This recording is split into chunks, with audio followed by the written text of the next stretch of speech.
Cuarto ventrículo es una cavidad que vamos a encontrarla en la fosa posterior. Este también va a presentar lo que son los plexos coroideos, pero estos van a ser de menor volumen en comparación al ventrículo lateral y al tercer ventrículo. También encontramos lo que es el líquido cefalorraquídeo. Estos van a salir del cuarto y quinto para pasar al espacio subaracnoideo. Desde aquí va a bañar a todo el sistema nervioso que vendría a ser cerebro y médula. Ahora vamos a tener lo que es el mesencéfalo. El mesencéfalo es aquel que va a encontrarse superior y anterior al puente y va a tener una continuación superiormente con el diencéfalo. También encontramos que el mesencéfalo va a cumplir con funciones tales como los impulsos motores, los cuales van a ir desde la corteza cerebral hasta el puente. Y también vamos a encontrar que este va a transmitir impulsos sensitivos, pero estos van a ir desde la médula espinal hasta el tálamo. A este también lo vamos a relacionar con funciones como la visión, la audición y el sueño.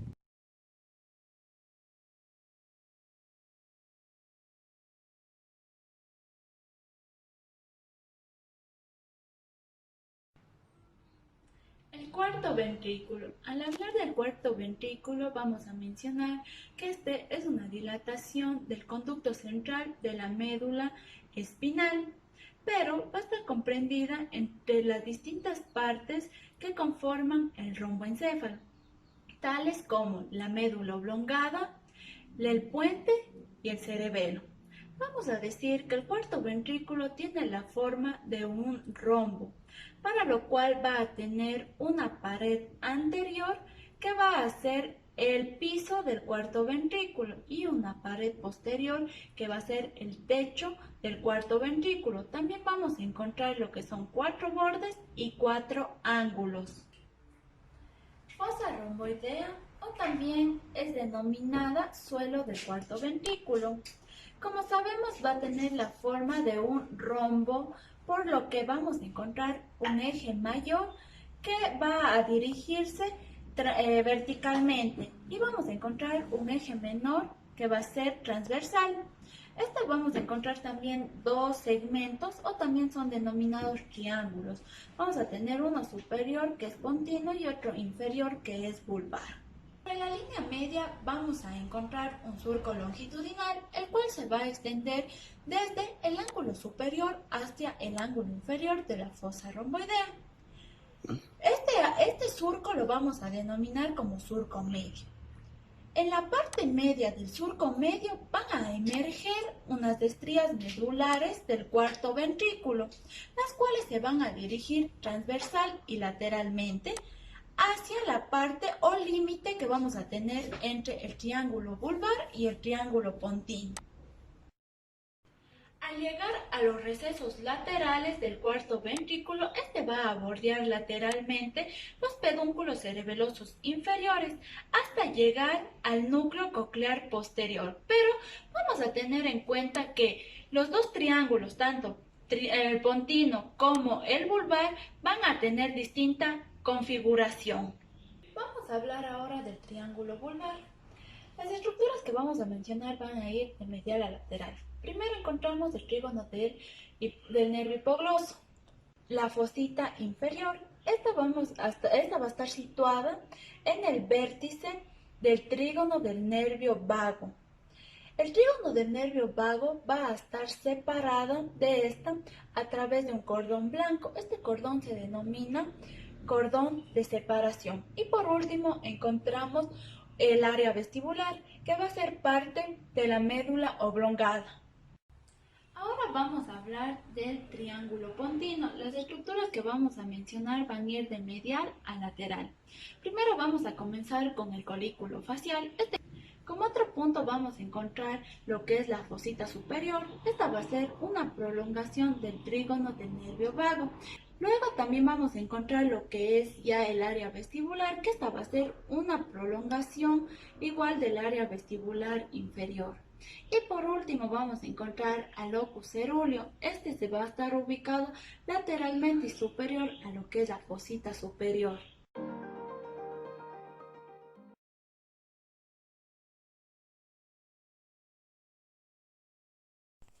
Techo del cuarto ventrículo. Esta estructura va a estar compuesta por tres partes, que serían una parte superior, una parte cerebelosa o media y una parte inferior. La parte media o cerebelosa va a estar constituida en toda su extensión por la cara anterior del cerebelo, en donde vamos a encontrar las siguientes estructuras. Vamos a encontrar la língula superiormente, el nódulo y el velo medular inferiormente, y a los lados vamos a encontrar los pedúnculos cerebelosos. En la parte superior, en cambio, va a estar constituida por el velo medular superior. Esta estructura va a cubrir el triángulo pontino del cuarto ventrículo y se va a extender desde un pedúnculo cerebeloso hacia el otro. También vamos a encontrar el frenillo del velo medular superior, donde a cada lado del mismo van a emerger los nervios trocleares.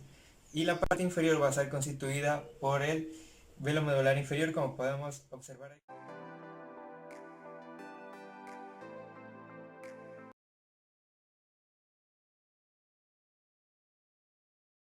La tela coroidea es un pliegue de dos capas de pía madre que se proyecta a través del techo del cuarto ventrículo y está cubierta por epéndimo. Está formada por dos hojas que se continúan a lo ancho de la base del velo medular inferior. Esta tela coroidea está muy vascularizada y forma los plexos coroideos. El plexo coroideo tiene forma de T y la parte vertical de la T es doble. Esta se halla suspendida desde la mitad inferior del techo del cuarto ventrículo. La función del plexo coroideo es producir líquido cefalorraquídeo.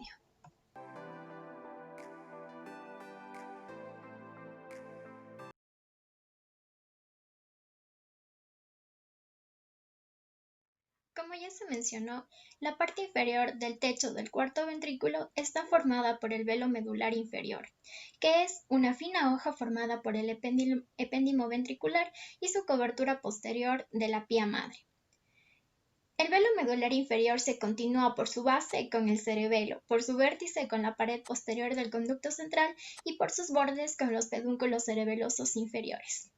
En el ángulo inferior del cuarto ventrículo, el velo medular inferior está reforzado por una lengüeta nerviosa gris, que es el lóbex o cerrojo, y este se continúa inferiormente con la comisura gris.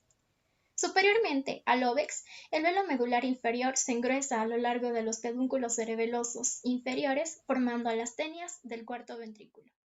Estas tenias recubren el plexo coroideo correspondiente, debido a que el plexo coroideo desplaza hacia la cavidad ventricular la parte del velo medular inferior sobre la cual reposa, y se sitúa con ella anteriormente a la tenia correspondiente. Las tenias están formadas por dos segmentos, una inferior y otra transversal. El segmento transversal de la tenia cubre la porción lateral del plexo coroideo correspondiente, enrollándose sobre él a manera de un cuerno de la abundancia. Por último, el velo medular inferior presenta una abertura media o agujero de Magendie. Encontramos también aberturas laterales del cuarto ventrículo o los denominados agujeros de Luschka, que permiten la comunicación con el espacio subaracnoideo a través de una única abertura media y de dos aberturas laterales. Estas aberturas importantes permiten que el líquido cefalorraquídeo fluya desde el sistema ventricular al espacio subaracnoideo.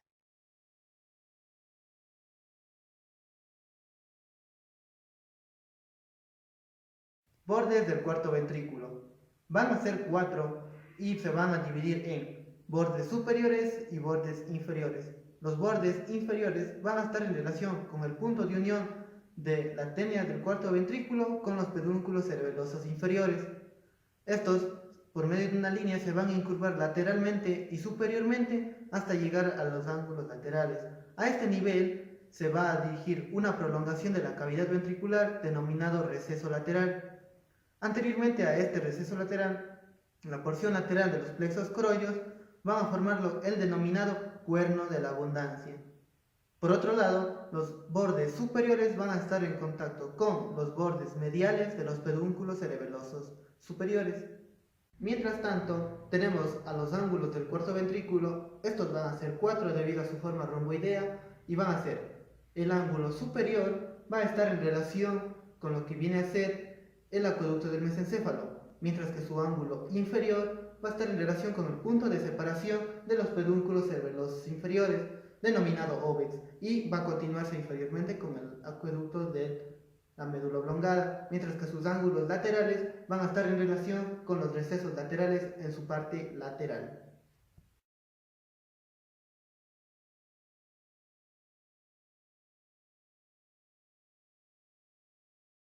Mesencéfalo. El mesencéfalo o cerebro medio procede de la transformación de la vesícula encefálica media. Se sitúa anterior y superiormente al puente y comprende los pedúnculos cerebrales y los colículos. Está atravesado por el acueducto del mesencéfalo o acueducto cerebral, que es una continuación del cuarto ventrículo. El mesencéfalo se continúa superiormente con el diencéfalo e inferiormente el surco pontopeduncular marca el límite entre el mesencéfalo y el puente. Dentro de la configuración externa del mesencéfalo encontramos 4 caras, una cara anterior, una cara posterior y 2 caras laterales. En la cara anterior del mesencéfalo se observan los pedúnculos cerebrales. Estos se dirigen oblicuamente en sentido superior, anterior y lateral y se hunden en la parte inferior del diencéfalo superiormente al tracto óptico. En la fosa interpeduncular se observa la sustancia perforada posterior, que está atravesada por vasos sanguíneos. El límite entre la fosa interpeduncular y los pedúnculos cerebrales lo marca el surco del nervio oculomotor, del cual parten los filetes radiculares del nervio oculomotor. En la cara posterior del mesencéfalo se encuentran los colículos o tubérculos cuadrigéminos. Estos se sitúan de 2 en 2, uno anteriormente al otro y a cada lado de la línea media, y se dividen en superiores e inferiores. Los colículos superiores son ovoides y tienen un extremo grueso situado medialmente, mientras que los colículos inferiores son casi hemisféricos y son más pequeños que los superiores. Los colículos superiores están separados de los inferiores por un surco transversal, mientras que los colículos del lado derecho están separados de los del lado izquierdo por un surco medio antero-posterior. En el extremo anterior de este surco reposa la glándula pineal, mientras que el extremo posterior sirve de inserción para el frenillo del velo medular superior. Los colículos están unidos a su tálamo correspondiente mediante el brazo del colículo. Así, el brazo del colículo superior une al colículo superior al cuerpo geniculado lateral, mientras que el brazo del colículo inferior une al colículo inferior al cuerpo geniculado medial. Estos brazos de los colículos se encuentran separados entre sí por un surco interbraquial. Las caras laterales del mesencéfalo se encuentran ocupadas por un surco superior y lateral que discurre por la cara lateral de los pedúnculos cerebrales. Este se denomina surco lateral del mesencéfalo y es una prolongación del surco interpeduncular que separa los pedúnculos cerebelosos superiores de los pedúnculos cerebelosos medios en la cara lateral del puente. Los pedúnculos cerebelosos superiores presentan algunas estrías oblicuas superior y posteriormente, formadas por las fibras del hemisco lateral o fibras acústicas. Esta parte de los pedúnculos cerebelosos superiores, cuya superficie se encuentra ocupada por el lemnisco lateral, se denomina trígono del lemnisco lateral.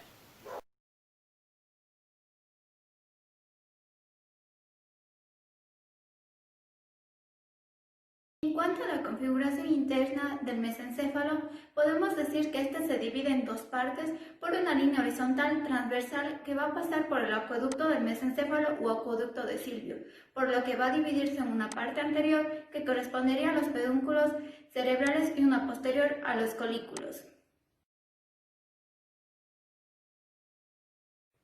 En cuanto a la región de los pedúnculos cerebrales, podemos encontrar una sustancia gris voluminosa que corresponde a la sustancia negra. Esta a su vez divide en 2 partes o segmentos a esta parte del mesencéfalo, en una anterior y un poco más inferior que correspondería al pie del pedúnculo cerebral y una posterior y más superiormente que sería la calota o tegmento del mesencéfalo. En cuanto al pie del pedúnculo cerebral, encontramos una sustancia blanca que corresponde a los tractos piramidal y córtico pontino. Y en cuanto a la calota del mesencéfalo, esta va a existir una sustancia gris que va a formar o está rodeando el acueducto del mesencéfalo y también a sus alrededores vamos a ver una serie de núcleos escalonados. Para empezar, inferiormente a esta tenemos el núcleo troclear y más superiormente el núcleo oculomotor, el cual sí es visto en este corte. Un poco más lateral y superiormente a esta encontramos el menisco medial, y entre el menisco medial y la sustancia central gris podemos encontrar una formación reticular. Esta formación reticular va a dirigirse o discurrir en forma anterior y un poco medial y va a pasar cerca del fascículo longitudinal medial, que este está situado un poco más anteriormente al núcleo oculomotor. También vamos a encontrar un poco más anteriormente un núcleo rojo grande por el cual van a discurrir fibras del nervio oculomotor. A su vez, la formación reticular se va a cruzar hacia su lado opuesto un poco más posteriormente a este núcleo rojo y va a formar la decusación de los pedúnculos cerebelosos superiores, ya que proviene de estos. Finalmente podemos distinguir un núcleo interpeduncular que va a corresponder al vértice de la sustancia perforada posterior.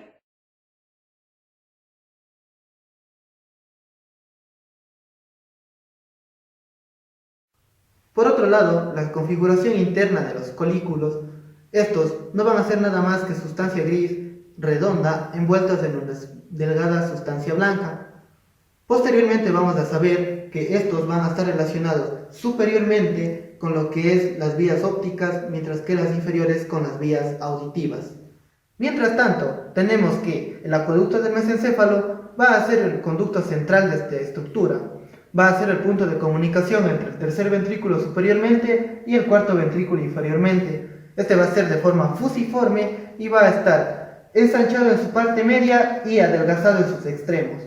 Para finalizar, hay que tener en cuenta que se denomina al tronco del encéfalo a aquel conjunto formado por las estructuras médula oblongada, puente y mesencéfalo. Estas estructuras se van a continuar superiormente con el prosencéfalo o cerebro medio por medio de su extremo superior.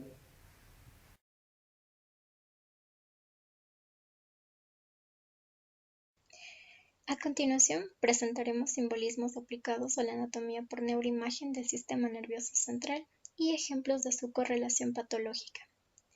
A nivel del mesencefálico, uno de los principales simbolismos para el diagnóstico de patologías es el denominado osito mesencefálico, que se puede valorar en un T2 de resonancia magnética en un corte axial.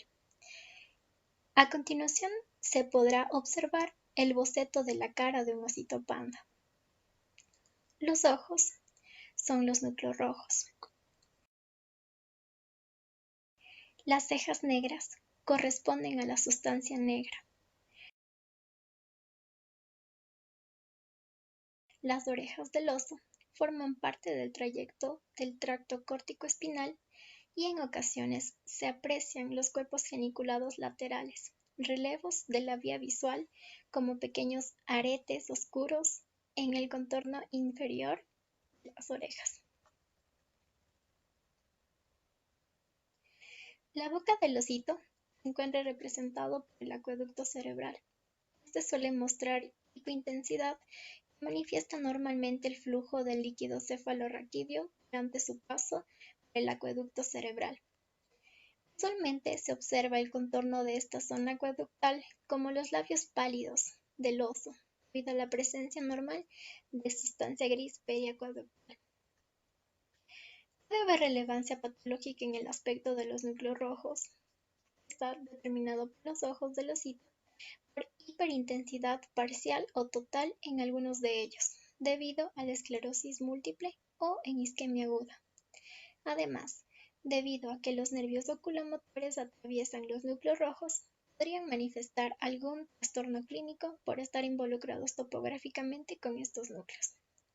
En cuanto a la sustancia negra, que está determinada por las cejas del oso, es un motivo de estudio durante la evolución por neuroimagen del mesencéfalo, en enfermedad de Parkinson y en el Parkinson Plus, mostrando reducción en la amplitud de la pars compacta de la sustancia negra, con consecuente ensanchamiento de la distancia entre el núcleo rojo y la pars reticulada de la sustancia negra. El haz piramidal, representado por las orejitas del oso, puede mostrar hiperintensidad, cuando existe degeneración waleriana, placas de esclerosis múltiple, secuelas de un microinfarto lacunar o edema de origen isquémico o traumático. La hiperintensidad del acueducto cerebral, determinada por la boca del oso, sugiere lentificación o ausencia del flujo del líquido cefalorraquídeo por hidrocefalia obstructiva, ependimitis, lesión expansiva en la región pineal o un proceso ocupativo en el cuarto ventrículo que produzcan éstasis del líquido cefalorraquídeo, como una neoplasia o neurocisticercosis.